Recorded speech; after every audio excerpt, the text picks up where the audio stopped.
Hello दोस्तों, कैसे हैं आप लोग। आज का हम लोग का टॉपिक है दुर्खीम। हम दुर्खीम साहब को पढ़ेंगे और ये समाजशास्त्र में सबसे महत्वपूर्ण टॉपिक में से आता है। ये ऐसे विचारक हैं जिनके बिना समाजशास्त्र की कल्पना करना ही बहुत मुश्किल है। कि हम दुर्खीम को ना पढ़ें और समाजशास्त्र को पढ़ लें, हमें नहीं लगता कि शायद ही ऐसा कोई बंदा होगा जो बिना दुर्खीम को पढ़े समाजशास्त्र में एक बेहतर महारत हासिल कर ले। तो आज हम इमाइल दुर्खीम के बारे में एक शॉर्ट में चर्चा करेंगे। एक्चुअली ये टॉपिक इतना बड़ा है कि हम इस टॉपिक को दो भागों में करेंगे। पहले पार्ट में करीब करीब आधा करने की कोशिश करेंगे और दूसरे पार्ट में जो बचा हुआ भाग होगा वो पूरा करेंगे।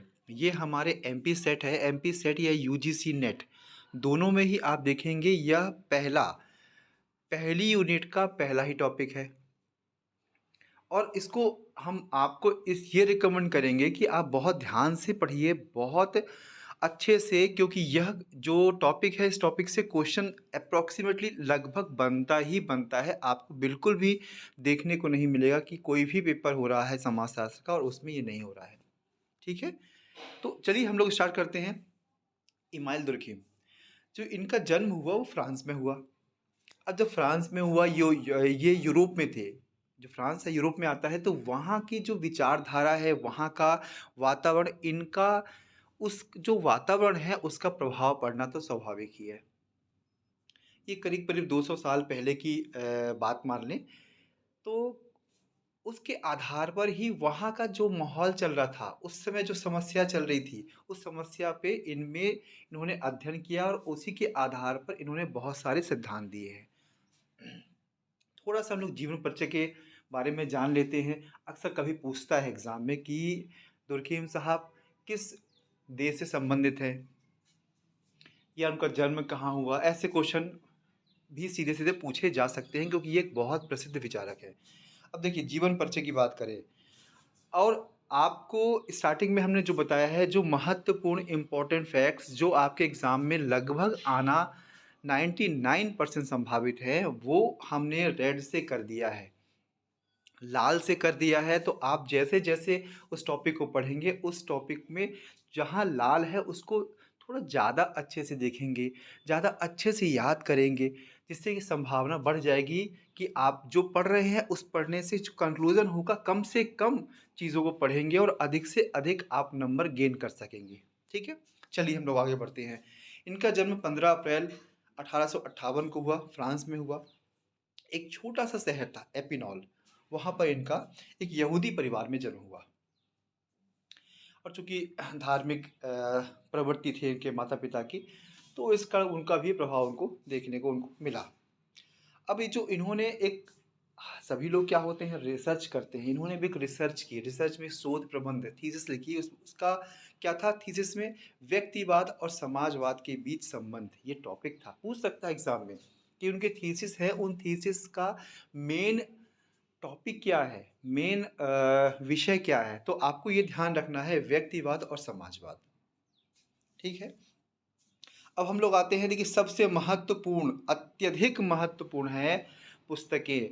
यदि किसी भी थिंकर्स, किसी भी विचारक के प्रश्न आएंगे तो आप ये अच्छे से समझ लीजिएगा, उसमें से पुस्तकें सबसे महत्वपूर्ण होती हैं। और जो महत्वपूर्ण विचारक हैं, जो महत्वपूर्ण इम्पोर्टेंट थिंकर्स हैं, उनमें से आप ध्यान से देखेंगे कि आपको एक दो बुक्स अक्सर एग्ज़ाम में देखने को मिलेगी। आप 2017 या इसके पहले का अभी जो सेट का पेपर हुआ है उसमें भी देख लेंगे तो आपको थिंकर्स बहुत ज़्यादा देखने को मिलेंगे।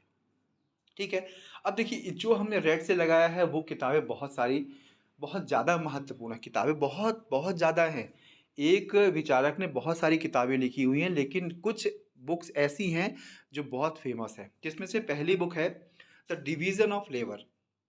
उन्होंने इसी में श्रम विभाजन के बारे में बहुत अच्छे से विस्तार से बताया है। एक टॉपिक ही है श्रम विभाजन का, उसको हम लोग आगे विस्तार से पढ़ेंगे। फिलहाल जो किताब का नाम है द डिवीज़न ऑफ लेबर। दूसरी किताब कौन सी है? The rules of sociological method. इसमें सामाजिक तथ्य दिए हैं, सोशल फैक्ट्स दिए हैं, वो भी हम लोग आगे पढ़ेंगे। देखिए इतना ध्यान से यदि पढ़ेंगे तो बहुत रोचक लगेगा आपको दुर्कीम को पढ़ना। एक इन्होंने आगे एक और देखने को मिलता है जो बहुत बहुत हाँ, सुसाइड।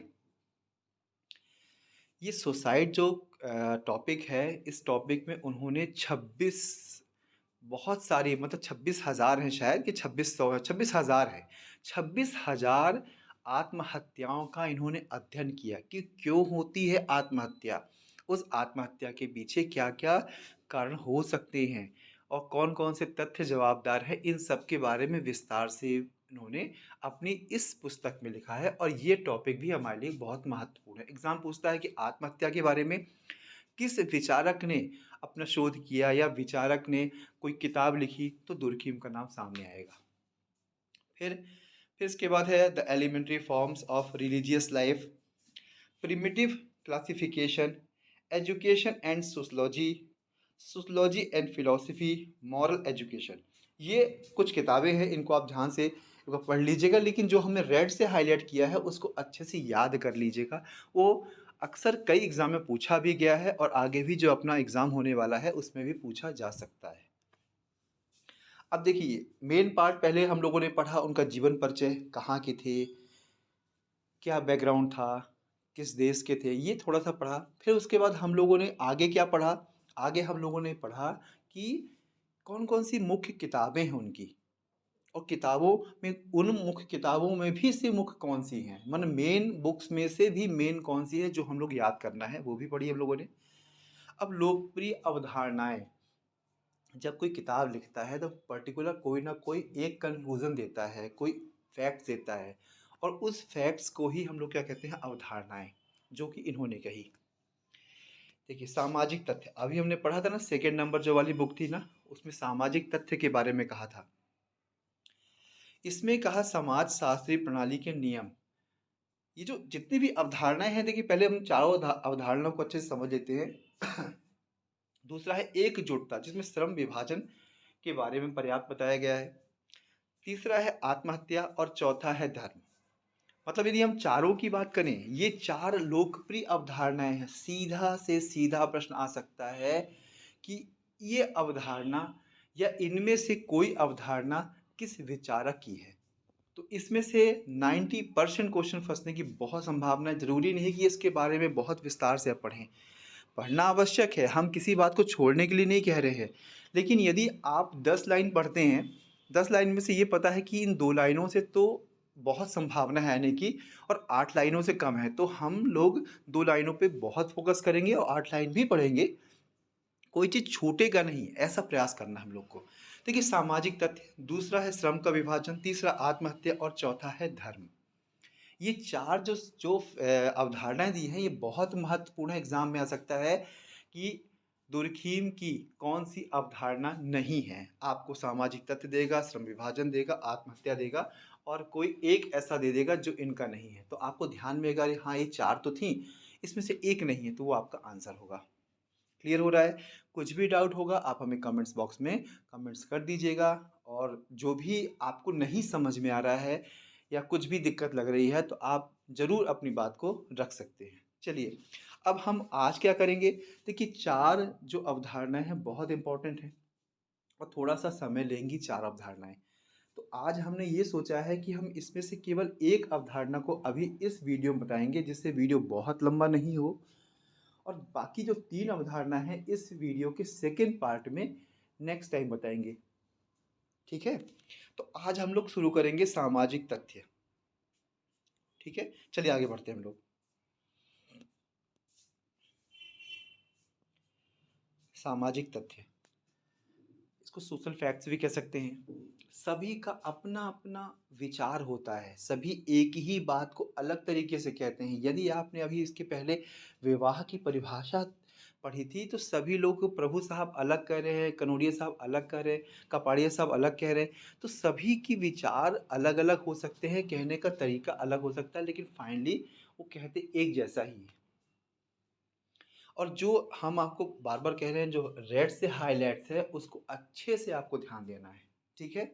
और ये जो टॉपिक है थिंकर्स मोस्टली लोगों को बहुत कम समझ में आता है। लोग जो समाजशास्त्र आप किसी से पूछने जाओगे कैसे पढ़ें? तो क्या बोलेगा पहले आप थिंकर्स पढ़ो, पहले आप इन विचारकों को पढ़ो। देखिए, आप कैसे भी पढ़िए, लेकिन आप जो भी पढ़िए बहुत ध्यान से पढ़िए, ठीक है? चलिए, अब सामाजिक तथ्य के बारे में आते हैं। तुर्कीम साहब कहते हैं कि समाजशास्त्र सामाजिक तथ्यों का अध्ययन है। इनके अनुसार क्या है, समाजशास्त्र जो सोशल फैक्ट्स होते हैं, उनका ही अध्ययन करेंगे तो वही कहलाएगा समाज शास्त्र। और सामाजिक तथ्य क्या है, वो आगे बढ़ते हैं हम लोग। सामाजिक तथ्य की अवधारणा दुर्खीम ने 1895 में अपनी पुस्तक the rules of sociological method था में आगे लग गया है, तो मेथड है, ठीक है ना, सोशलॉजिकल मेथड है, उसको ऐसे पढ़ लीजिएगा आप, टाइपिंग मिस्टेक है इसमें। में समाज में दी इन्होंने समाजशास्त्र की विषय वस्तु निर्यात के लिए सामाजिक तथ्यों और वस्तुओं का की भांति प्रयोग किया। मतलब देखो, सीधा सा कॉन्सेप्ट क्या है, जो टाइपिंग मिस्टेक है हम आपको क्लियर कर देते हैं। इन्होंने जो भी तथ्य हैं उन तथ्यों को वस्तुओं की भांति प्रयोग किया है। जितने भी तथ्य हैं समाजशास्त्री तथ्य, उनको वस्तुओं की भांति इन्होंने प्रयोग किया। कैसे प्रयोग किया वो हम लोग आगे बढ़ते हैं। परिभाषा में बताया है इन्होंने कि सामाजिक तथ्य व्यवहार करने, सोचने व अनुभव करने के ऐसे तौर तरीके हैं। मतलब एक शिष्टाचार के तरीके जैसे हम लोग पढ़ते हैं ना, सेम वो वैसे ही प्रोसेस इन्होंने बताई है। सामाजिक तथ्य व्यवहार करने, जैसे आप व्यवहार करते हैं, जैसे सोचते हैं, जैसे अनुभव करते हैं, उनके एक तौर तरीके हैं जो व्यक्ति के बाहर अपना स्वतंत्र अस्तित्व रखते हैं। ये परिभाषा है, तो परिभाषा को आप बिल्कुल भी बहुत ज़्यादा क्रिटिकल मत सोचना, क्योंकि सभी परिभाषाएं इतनी कभी कभी ऐसी क्रिटिकल ऐसे शब्दों से लिखी जाती हैं जिसको आपको समझना है। मतलब एक परिभाषा कंक्लूजन समझेंगे तो जो भी हम सोचते हैं, जो भी अनुभव करते हैं, वही सब सामाजिक तथ्य हैं, ठीक है। अब यदि हम हाँ, सरल अर्थ में, तो परिभाषा उनकी हो गई। सामाजिक संबंध उनको नियंत्रित करने वाली परंपरा, कानून, धर्म, मूल्य, विश्वास, सभी सामाजिक तत्व हैं। कितना अच्छा और कितना क्लियर हो गया है इससे आपको। सामाजिक तथ्य क्या है इनके अनुसार? इनके अनुसार कानून भी सामाजिक तथ्य हैं, इनके अनुसार मूल्य भी सामाजिक तथ्य हैं, इनके अनुसार विश्वास भी हैं, परंपरा भी, कानून, सभी सामाजिक तथ्य की श्रेणी में आते हैं, ठीक है। अब समाज की सामूहिक चेतना ही अंतिम और प्रधानतः सामाजिक तथ्य है। मतलब एक्चुअली समाज किस बात को एक्सेप्ट करता है, जो समाज किस बात को बेहतर तरीके से फील करता है, समझता है और लोगों के लिए बताता है, महसूस करता है, वही सामाजिक तथ्य है। देखिए, जब आप पहली बार पढ़ रहे हैं ना, तो आपको थोड़ा सा सर घूमने, सर यार ये क्या है, ये क्या चीज़ होती है। आप एक बार दो बार नहीं समझ में आए, दोबारा आप वीडियो जाइए, फिर ध्यान देखिए, फिर पढ़िए, और फिर आप एक दो बार पढ़ने के बाद यदि आपके पास पुराने प्रश्न हैं, आप एक बार लगाइए। यदि दुर्खीम के कोई प्रश्न आते हैं तो हमें नहीं लगता कि आपको किसी भी प्रकार की दिक्कत होगी, ठीक है। अब देखिए इसमें क्या है, क्लियर हो गया। कानून, परंपरा, ये सब है। अब आगे बढ़ रहे हैं। सामाजिक तथ्य की विशेषताएं क्या है? अक्सर पूछता है एग्जाम में कि सामाजिक तथ्य की इनमें से कौन सी विशेषता है, कौन सी विशेषता नहीं है। तो हमको क्या शॉर्ट एंड स्वीट पढ़ना है, तो हमने चारों विशेषताओं के हेडिंग याद कर ली। कौन कौन से? बाह्यता याद कर ली, बाध्यता याद कर ली, सामान्यता और सामूहिक प्रतिनिधित्व याद कर ली। मतलब चार याद कर लिया। एग्जाम में जब आएगा तो क्या करेंगे हम लोग, देखेंगे इनमें से कौन सी है या इनमें से कौन सी नहीं है। तो हम लोग ब्रीफ पढ़ लेते हैं। ब्रीफ पढ़ने के बाद ये समझ में आएगा चारों में है क्या। विशेषता का मतलब क्या होता है? किसी भी खूबियाँ, सामाजिक तथ्य की खूबियाँ क्या हैं, इस बारे में हम लोग चर्चा कर रहे हैं कि इसके दुर्खीम के अनुसार। ओके, चलिए अब क्या होता है, देखिए बाह्यता की बात क्या है। सामाजिक तथ्य समाज के व्यक्तिगत सदस्यों से स्वतंत्र एवं बाहर है। मतलब जो जो व्यक्ति है ना, व्यक्तित्व है होता है उनका, व्यक्तिक होते हैं, उनसे बिल्कुल बाहर है। मतलब पर्सनल नहीं है ये सामाजिक है। कानून कैसा है? सामाजिक। किसी का व्यक्तिगत कानून है क्या? नहीं है ना, ये सामाजिक है, सबके लिए है। किसी एक व्यक्ति के लिए कानून नहीं होता है। इनका विकास सामूहिक स्तर, देखिए कहा उन्होंने, जो विकास है वो सामूहिक स्तर पे होता है। कानून बनेगा तो सबके लिए होगा, यदि परंपरा होगी तो सबके लिए होगी, मूल्य होंगे तो सबके लिए होंगे, न कि व्यक्तिगत स्तर पर। यह मानव के पहले भी है और बाद में भी है। मानव आज है, कल दूसरी पीढ़ी आएगी, कल तीसरी पीढ़ी आएगी, लेकिन यदि समाज में जो नियम बने हैं, कानून बने हैं, वो थोड़े बहुत परिवर्तित होते हुए बढ़ते जाएंगे, लेकिन उनका अस्तित्व व्यक्तिगत तौर पे नहीं होने वाला है। ठीक है। अब हम देखिए सेकंड पॉइंट पे आते हैं, बाध्यता। बाध्यकारी अर्थात ये व्यक्ति के व्यवहार को निर्देशित और नियंत्रित करते हैं। देखिए पहली बात तो वो पर्सनल नहीं था।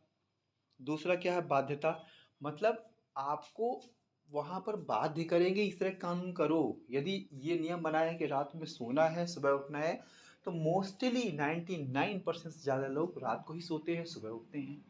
यदि ये कहा जाएगा कि हाँ आपको सुबह उठ के स्नान करना है, तो लगभग, कुछ लोग की बात छोड़ दीजिए कि रात को भी नहाते हैं कुछ लोग, एक ज़्यादातर लोग क्या करते हैं, सुबह उठते हैं, खाना सुबह खाते हैं 11 बजे 12 बजे। एक खाने का तरीका है, 2 बार खाते हैं खाना, ये तरीका है। आपके विवाह विवाह हो रहा है, आपके माता पिता हैं, आप किसी के पैर को चरण स्पर्श करते हो, ये सब क्या है, बाध्यता है। आपको ऐसा ही करना है, ये नहीं कि माता पिता आपके पैर स्पर्श करें, नहीं, ये बाध्यता है कि नियम बना दिया है समाज ने। तीसरा है सामान्यता। सामान्यतः समाज सामान्य से तात्पर्य है ये सर्वव्यापक होते हैं, ये किसी एक व्यक्ति विशेष के संबंधित ना होकर सभी के लिए समान रूप से उपलब्ध हैं।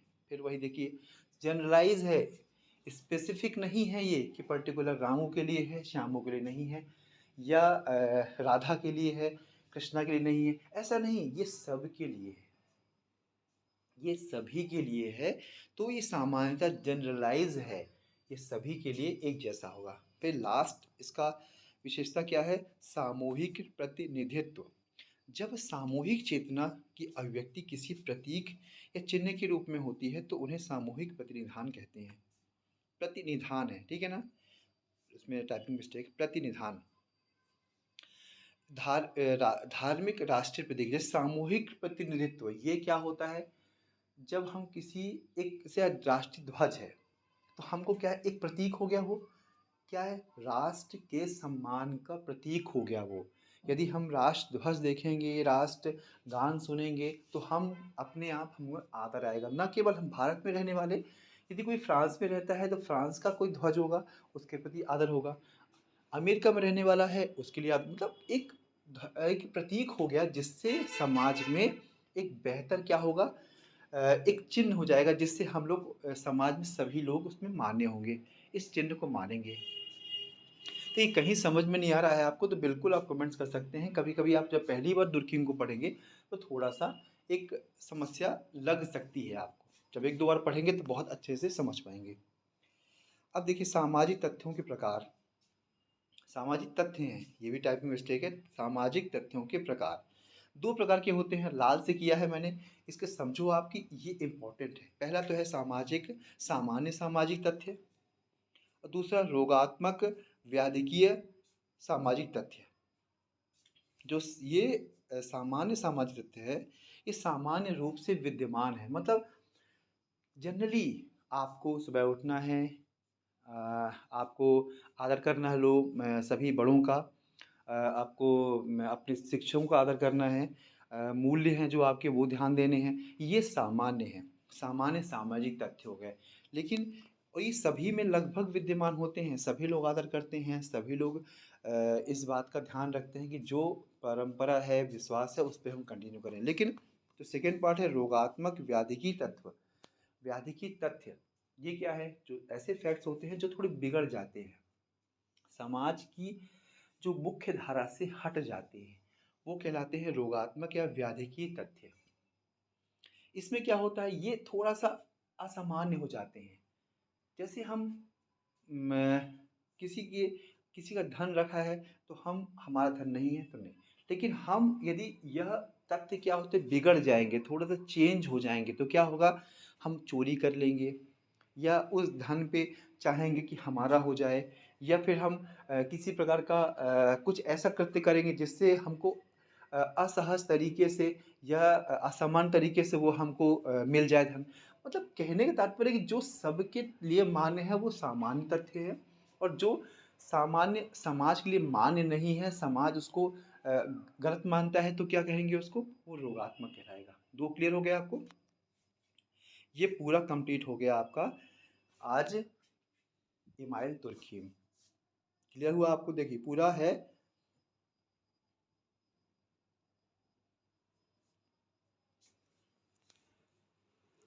अब इमाइल दुर्खीम साहब हैं, इनको आप ध्यान से एक बार पढ़ेंगे, दो बार पढ़ेंगे, सबसे बेहतर तरीका देखिए आपको हम बता रहे हैं। जो रेड है उसको एक बार, दो बार, तीन बार अच्छे से पढ़िए, याद करने की कोशिश कीजिए।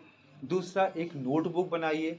उस नोटबुक में आप वेरी शॉर्ट नोट्स बनाइए, वेरी शॉर्ट नोट्स। उसमें क्या करेंगे आप लोग, जो बहुत इंपॉर्टेंट फैक्ट्स हैं उनको रख लेंगे। अपने कॉपी में एक पेज, दो पेज में आराम से उसको नोट कर लेंगे। और जब एग्ज़ाम का टाइम आएगा ना, या रिवीजन करना होगा, वो आपके ये 10 पेज के नोट्स की जगह आपके एक पेज में ही आप रिवीजन कर लेंगे। और रिवीजन बहुत इंपॉर्टेंट है, खासकर एग्ज़ाम के टाइम। तो आप क्या करेंगे, इसको भी बेहतर तरीके से रिवीजन कर सकते हैं। ये फर्स्ट पार्ट हो गया। अब सेकेंड पार्ट हम लोग नेक्स्ट वीडियो में देंगे। यदि तब भी आपको समझ में आ रहा है, कोई चीज़ लग रही है कि हाँ थोड़ा सा और बेहतर समझ में आ जाता ये टॉपिक, या कोई ऐसी लाइन, तो आप बिल्कुल बोल सकते हैं, ठीक है ना? ज़रूर आप बताइएगा, ठीक है? नेक्स्ट वीडियो में हम लोग मिलते हैं दुर्कीम के सेकेंड पार्ट में। Okay, thank you.